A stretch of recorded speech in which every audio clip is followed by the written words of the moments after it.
Assalamualaikum warahmatullahi wabarakatuh. Sebelumnya izin memperkenalkan diri. Saya Arfa Mardika Al-Hariri dengan NIM 44452400005 dari kelas 3A Program Studi Ilmu Kelautan Fakultas Pertanian.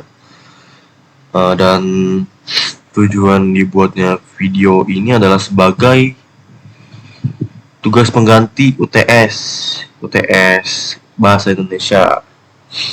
Itu membuat video tentang bahasa baku.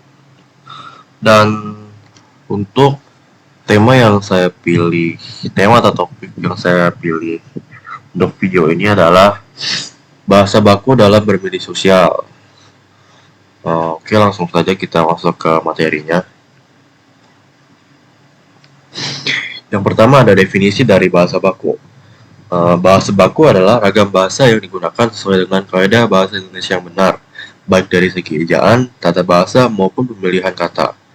Dalam konteks media sosial, bahasa baku berarti penggunaan bahasa yang sopan, jelas, dan sesuai pada aturan saat berkomunikasi di platform digital seperti Instagram, WhatsApp, TikTok, dan lain sebagainya. Dan penggunaan bahasa baku membantu pesan yang disampaikan menjadi lebih mudah dipahami, terhindar dari salah tafsir, serta menunjukkan kepribadian dan kecerdasan bahasa seseorang.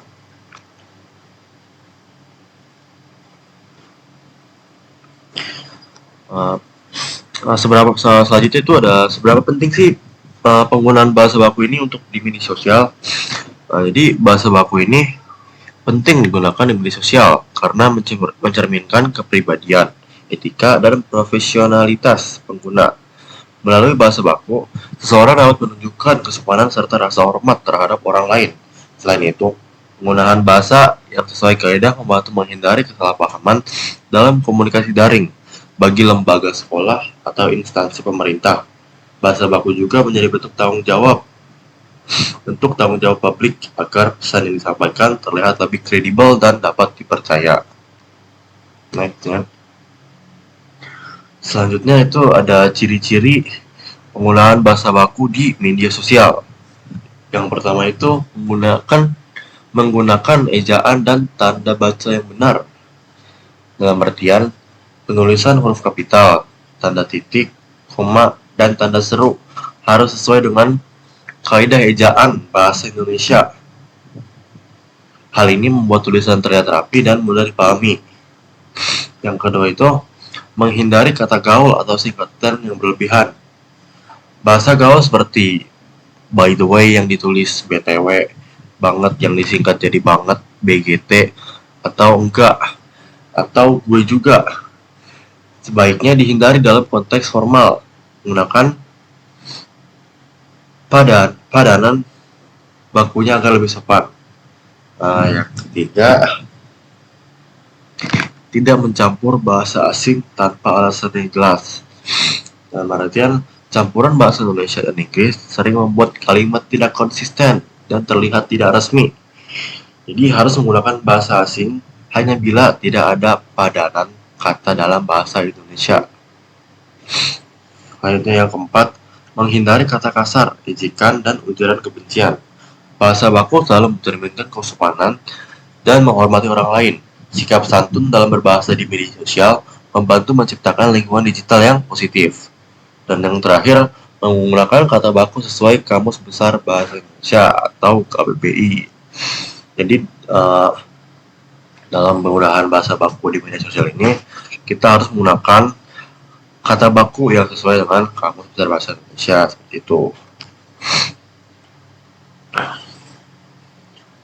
Selanjutnya ada contoh penggunaan bahasa baku di media sosial. Jadi dalam praktiknya, banyak perbedaan antara bahasa baku dan tidak baku di media sosial. Misalnya seperti sapaan, halo, apa kabar semuanya? Itu terdengar lebih sopan dibanding hai guys, gimana kabarnya? Seperti itu. Ada juga dalam promosi kegiatan, kalimat mari bergabung dalam kegiatan kami. Nah, itu tuh lebih baik daripada yuk join event kita.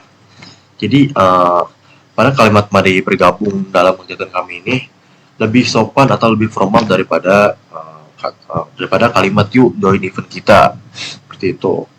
Penggunaan bahasa baku tidak berarti kaku, tetapi justru membuat pesan terlebih terlihat rapi, teratur, dan menghargai pembaca atau pengikuti media sosial.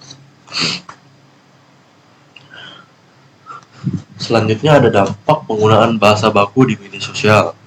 Penggunaan bahasa yang baku di media sosial memiliki dampak positif yang besar. Bahasa baku meningkatkan citra positif dari lembaga, menumbuhkan budaya literasi digital yang baik, serta menjadi contoh bagi pengguna lain untuk berkomunikasi dengan santun. Sebaliknya, penggunaan bahasa yang tidak baku secara berlebihan dapat menimbulkan salah paham, menurunkan kredibilitas, dan membuat pesan terkesan tidak profesional. Oleh karena itu, penting bagi pengguna media sosial untuk selalu memperhatikan penggunaan bahasa yang sesuai konteks dan aturan. Dan kesimpulannya, bahasa baku di media sosial bukan hanya soal aturan berbahasa, tetapi juga bentuk kesadaran dan tanggung jawab dalam berkomunikasi di ruang digital. Dengan menggunakan bahasa baku, seseorang dapat menciptakan suasana komunikasi yang lebih positif, sopan, dan cerdas. Media sosial seharusnya menjadi ruang yang membangun, dan salah satu cara mencapainya adalah dengan membiasakan diri berbahasa sesuai kaidah bahasa Indonesia yang baik dan benar.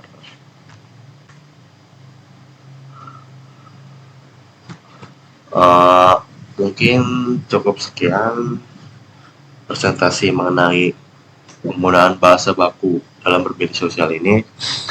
Kurang lebihnya mohon maaf. Assalamualaikum warahmatullahi wabarakatuh.